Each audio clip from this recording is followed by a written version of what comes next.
বন্ধুরা, তোমরা সবাই কেমন আছো? আশা করি সকলেই খুব ভালো আছো আর আমিও ভীষণ ভালো আছি। তোমাদের আরেকবার পূজাস কিচেনে সকলকে স্বাগত। আজকে আরেকটি নতুন রেসিপি নিয়ে চলে এসেছি বন্ধুরা। আমাদের ছোট বড় সকলেরই কিন্তু এই রেসিপিটি খুবই পছন্দের রেসিপি, সেটি হলো ডিম পুরি। এই ডিম পুরি আমার মায়ের হাতের বানানো খুবই একটি স্পেশাল রেসিপি বলতে পারো। খুবই টেস্টি হয় খেতে। কিভাবে নরম জুসি তোমরা ডিম পুরি বাড়িতে বানিয়ে ফেলতে পারবে। অনেক সময় আমাদের ডিম পুরি বানালে কিন্তু বেশিক্ষণ রেখে দিলে শক্ত হয়ে যায়, কিন্তু এটা একদমই হবে না। তোমরা দেখতে থাকো। এই রেসিপির সমস্ত উপকরণগুলি আমি আমার ডেসক্রিপশন বক্সে দিয়ে দেবো, তোমরা সবাই দেখে নেবে আমি কি কি নিয়েছি। সবার প্রথমে আমি এখানে একটি বোল নিয়ে নিয়েছি। এখানে আমি 3 বাটির মতো ময়দা নিয়ে নিচ্ছি। তোমরা বাড়িয়ে বা কমিয়ে নিতে পারো। তারপর আমাদের যা যা লাগছে আমি সব কিছু অ্যাড করে দিচ্ছি। স্বাদ মতো নুন দিয়ে দিচ্ছি। তারপর দেবো এখানে 2 টেবিল চামচের মতো আমি ঘি দিয়ে দিলাম। আর দেবো বেশ কিছুটা সাদা তেল। এখানে আমি 3 থেকে 4 চামচের মতো সাদা তেল দিয়ে দিয়েছি। আর দেবো বেশ কিছুটা কালো জিরে দিয়ে খুব ভালো মতো করে হাত দিয়ে ম্যাশ করে করে এটিকে আমি মেখে নেব। খুব ভালো মতো করে এটিকে সবগুলোকে এক করে মাখতে হবে, যাতে আমাদের এই ময়দাটি যতটা ভালো মতো করে আমরা ময়ম দিব, আমাদের পুরিগুলিও কিন্তু ততটাই ফুলে উঠবে আর নরম জুসি হবে। দেখো এরকম করে যখন এটি মন্ড হয়ে যাবে, তার মানে ভাববে আমাদের ময়দাটি একদম তৈরি হয়ে গেছে। তারপর এখানে আমি উষ্ণ গরম জল নিয়ে নিয়েছি। এটিকে দিয়ে খুব ভালো মতো করে একটি মসৃণ করে আমি মেখে নেব। তারপর তোমরা নেক্সট স্টেপ দেখো বন্ধুরা, আমি এরকম করে একটি মন্ড তৈরি করে নিয়েছি। আমাদের ময়দাটি কিন্তু একদম তৈরি হয়ে গেছে। দেখো কতটা নরম হয়েছে। তারপর এখানে আমি 1 টেবিল চামচের মতো আবার ঘি দিয়ে দিয়েছি। একটুখানি ভালো মতো করে এই ময়দার গায়ের মধ্যে খুব ভালো মতো করে মেখে আমি এটিকে ঢেকে 10 থেকে 15 মিনিটের জন্য রেস্টে রেখে দেব। তারপর তোমরা নেক্সট স্টেপ দেখো। তারপর এখানে আমি একটি কড়াই বসিয়ে দিয়েছি গ্যাসে। এখানে পরিমাণ মতো আমি সাদা তেল দিয়ে দিলাম। দিয়ে তোমরা সরষের তেলও করতে পারো। তারপর বেশ কিছুটা আমি পেঁয়াজ কুচি দিয়ে দিয়েছি। ভালো মতো করে এটিকে আমরা বেরেস্তা করে নেব। দেখো আমাদের বেরেস্তাটি কিন্তু একদম তৈরি। ডিম পুরিতে যদি এরকম করে পেঁয়াজটিকে বেরেস্তা করে পুরটি করা হয়, তাহলে পরে কিন্তু দারুণ হয় খেতে আর স্বাদও কিন্তু দ্বিগুণ হয়। এখানে আমি 4টের মতো ডিম নিয়েছি। তোমরা ডিমের পরিমাণ বাড়িয়ে বা কমিয়ে নিতে পারো। খুব ভালো মতো করে এটিকে স্বাদ মতো নুন দিয়ে আমি একটুখানি ভালো মতো করে ঝুড়ি করে নেব ডিমটিকে। তারপর তোমরা নেক্সট স্টেপ দেখো বন্ধুরা, আমাদের ডিমগুলি কিন্তু একদম ভাজা হয়ে গেছে। এবার আমি এটিকে নামিয়ে নিচ্ছি। আর বেরেস্তাটি আর আমি ডিমটিকে খুব ভালো মতো করে এবার একটুখানি মেখে নেব।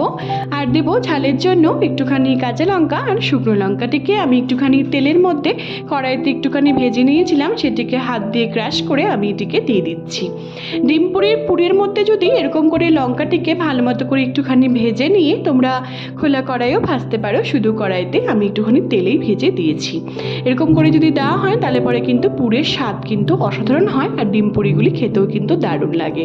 আর দিচ্ছি বেশ কিছুটা ধনেপাতা কুচি, আর দেবো স্বাদ মতো নুন, আর দিচ্ছি বেশ কিছুটা গরম মশলা গুঁড়ো, আর দেবো বিট নুন।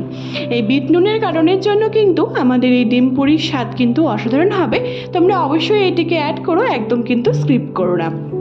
আমাদের পুরটি কিন্তু একদম তৈরি হয়ে গেছে। তারপর আমরা এটিকে সাইডে রেখে দিচ্ছি।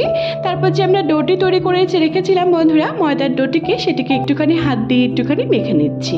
তারপর এটির থেকে আমি ছোটো ছোটো করে একটুখানি লিচি কেটে নেব। তোমরা ছোটো বা বড় তোমাদের ইচ্ছে মতো লিচি করে নিতে পারো। আমি একটুখানি মিডিয়াম সাইজে রেখেছি, বেশি বড় না আবার বেশি পাতলাও না। এবার একটুখানি আমি লিচি নিয়ে নিচ্ছি। একটা লিচি ভালো মতো করে হাত দিয়ে একটুখানি গোল করে নিয়ে এটিকে আমি বেলনিতে নিয়ে এবার এটির থেকে একটুখানি একটি বাটি আমি তৈরি করে নেব আমাদের পুরটিকে ভরে রাখার জন্য। তারপর আমি এর মধ্যে একটুখানি ময়দা দিয়ে দিচ্ছি। এই ময়দাটির কারণে কিন্তু বন্ধুরা এটি একটি টিপস বলতে পারো এই রেসিপি। আমাদের যে পুরটি আমি দেবো তাহলে পরে কিন্তু এটির থেকে বাইরে বেরিয়ে যাবে না, আর খেতেও কিন্তু দারুণ লাগবে। আর চারিদিকে আমাদের ডিম পুরের পুরটি কিন্তু ছড়িয়ে যাবে এই ময়দাটির কারণে। এটি একটি টিপস বলতে পারো এই রেসিপির। খুব ভালো মতো করে আটকাতে হবে। দেখো আমি কিরকম করে আটকেছি, তোমরা এরকম করে আটকানোর চেষ্টা করবে। একটুখানি ময়দা উপর দিয়ে ছিটিয়ে এবার আলতো হাতে এটিকে আমরা বেলে নেব। তোমরা দেখো বন্ধুরা আমি কিরকম করে বেলছি, তোমরা চেষ্টা করবে এরকম করে ডিম পুরিগুলিকে এক এক করে সবগুলিকে তৈরি করে নিতে। দেখো বেশি মোটাও হয়নি আবার বেশি পাতলাও হয়নি। এবার আরেকটি আমাদের লিচি কিন্তু আমি নিয়ে নিয়েছি। এবার সেম প্রসেসে আমি তোমাদের বুঝতে সুবিধা হওয়ার জন্য আমি আরেকবার তোমাদের রিপিট করে দেখাচ্ছি। দেখো আমি কিভাবে পুরটিকে ভরে নিচ্ছি। একটুখানি ময়দা দিয়ে এবিটিকে আমি সুন্দর করে দিয়ে দিয়েছি। তারপর পুরটিকে দিয়ে খুব ভালো মতো করে আলতো হাতে এটিকে আমরা আটকে নেব। তোমরা দেখতে পাচ্ছ আমি কিভাবে আটকাচ্ছি। তোমরা চেষ্টা করবে এরকম করেই আটকে নেওয়ার। খুব ভালো মতো করে আটকে নেওয়ার পর এবার আমি আলতো হাতে এটিকে সুন্দর করে বেলে নেব। তোমরা যদি এরকম করে প্রত্যেকটা টিপস আমার ফলো করো তাহলে পরে কিন্তু তোমাদের ডিম পুরি অসাধারণ হবে খেতে আর দারুণ লাগবে। তোমরা অবশ্যই বাড়িতে একবার ট্রাই করে আমাকে জানিও তোমাদের এই নতুন পদ্ধতিতে ডিম পুরি রেসিপিটি কেমন লাগলো। দেখো বন্ধুরা আমি এক এক করে সব ডিম পুরিগুলিকে এরকম সেম প্রসেসে আমি সবগুলিকে বেলে রেডি করে নিয়েছি। আমাদের প্রত্যেকটি ডিম পুরি কিন্তু ভাজার জন্য একদম তৈরি। তারপর এখানে আমি একটি কড়াই বসিয়ে দিয়েছি। এখানে বেশ কিছুটা আমি সাদা তেল দিয়ে দিচ্ছি। দেওয়ার পর যখন তেলটি খুব ভালো মতো করে গরম হয়ে আসবে বন্ধুরা, তারপরে আমরা যে বেলে রেখেছিলাম ডিম পুরিগুলিকে খুব ভালো মতো করে এটিকে একটু গরম হয়ে আসলে পরে আমি এক এক করে ডিম পুরিগুলিকে ভেজে তুলে দেব। তোমরা দেখতে পারবে কত সুন্দর করে ডিম পুরিগুলি ফুলে আসবে আর একদমই ভেঙে যাবে না আর পুরটিও কিন্তু বের হবে না। তোমরা যদি আমার রেসিপির প্রত্যেকটি টিপস ফলো করো তাহলে পরে কিন্তু তোমরা এরকমই ফুলকো ফুলকো ডিম পুরি বাড়িতেই বানিয়ে ফেলতে পারবে খুবই সহজে। দেখো কত সুন্দর লাগছে দেখতে। তোমরা অবশ্যই বাড়িতে একবার ট্রাই করে আমাকে জানিও বন্ধুরা তোমাদের এই নতুন পদ্ধতিতে প্রত্যেকটি টিপস ফলো করে তোমরা যদি এরকম করে ডিম পুরি বাড়িতে বানিয়ে থাকো কমেন্টের মাধ্যমে অবশ্যই আমাকে জানিও তোমাদের এই ডিম পুরির রেসিপিটি কেমন লাগলো। যদি ভালো লেগে থাকে বন্ধুরা তাহলে অনেক অনেক অনেক বেশি শেয়ার করা তোমাদের সকলকে অনুরোধ রইল আমার এই রেসিপিটি। তোমরা যদি আমার প্রত্যেকটি টিপস ফলো করে রেসিপিটি বাড়িতে একবার হলেও বানিয়ে থাকো বন্ধুরা তাহলে অবশ্যই আমাকে জানিও তোমাদের এই পারফেক্ট ডিম পুরির রেসিপিটি ফুলকো ফুলকো কেমন লাগলো। দেখো কত সুন্দর লাগছে দেখতে, নরম তুলতুলে আমাদের ডিম পুরি কিন্তু একদম তৈরি। আর তোমরা যদি আমার চ্যানেলে নতুন বন্ধু হয়ে থাকো বন্ধুরা তাহলে অবশ্যই আমার চ্যানেলটিকে সাবস্ক্রাইব করতে কিন্তু একদম ভুলো না, যাতে আমি যখনই কোনো নতুন রেসিপি ছাড়বো তোমরা সবার প্রথমেই সেই নতুন রেসিপিগুলি পেয়ে যাবে। দেখো কত সুন্দর লাগছে দেখতে। তোমরা অবশ্যই বাড়িতে একবার ট্রাই করে আমাকে জানিও।